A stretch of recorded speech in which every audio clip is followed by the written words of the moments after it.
Harmon, Commander-in-Chief, Tested Brian Duffy, Adjutant General.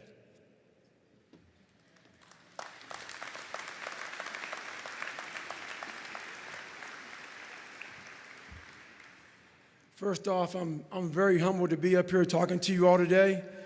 For a living, I'm a motivational speaker, and I speak to thousands of professional athletes, from the biggest names to the smallest names.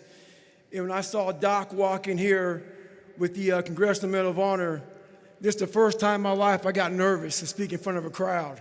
That's how much I respect this man up here. I was reading about this man back in the day, so I'd like to thank the VFW very much for giving me this award. It means more to me than anything I've ever received in my entire life. I'd like to thank my grandfather, Sergeant Jack Gardner, who is now deceased. This would be the happiest day of his entire life. I'd like to thank my mom up here, who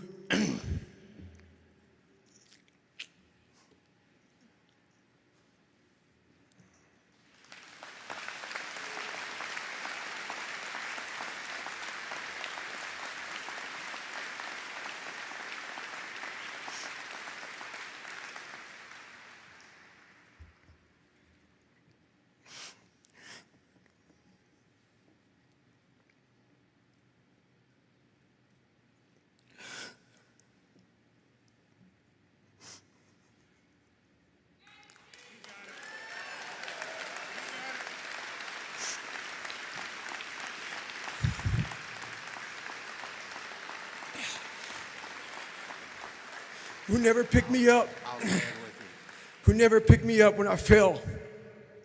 She taught me how to get up when I was knocked down. I thank my uncle for always being there for me. And I thank all of you out here who fought in these wars. You have no idea how big of a deal this is to me. I was not always this strong guy you see. I went through a lot of hard times in my life to get here today. And a story I'll tell you with real quick. I tried once to get in the Air Force to be an Air Force pararescueman, and I quit for fear of the water. I was 175 pounds.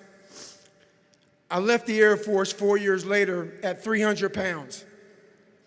I went from 175 to 300 pounds. There's a long story in there on how that came to be. But I sat around and read a book on the Medal of Honor. And those guys, all I wanted to be was an uncommon man. And my whole life, I was not that. Much worse than that.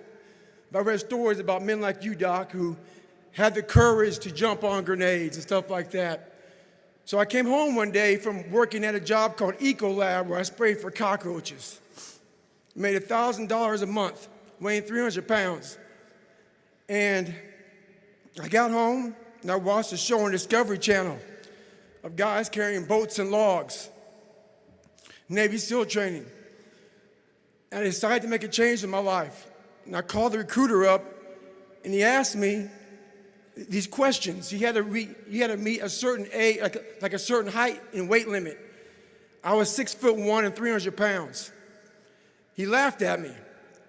7 other recruiters laughed at me.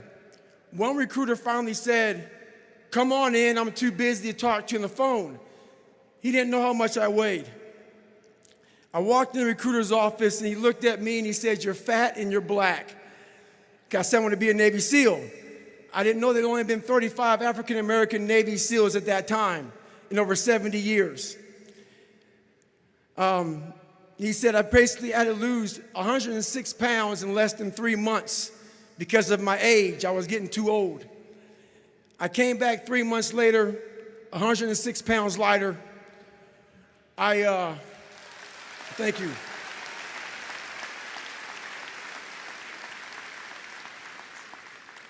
And literally, I spent 18 months going through BUDS, which is a 6-month program.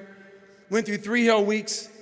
That is where I met Marcus Luttrell, Danny Dietz, Michael Murphy, another Medal of Honor winner. I went through hell week with all these guys, real heroes. I am not a hero.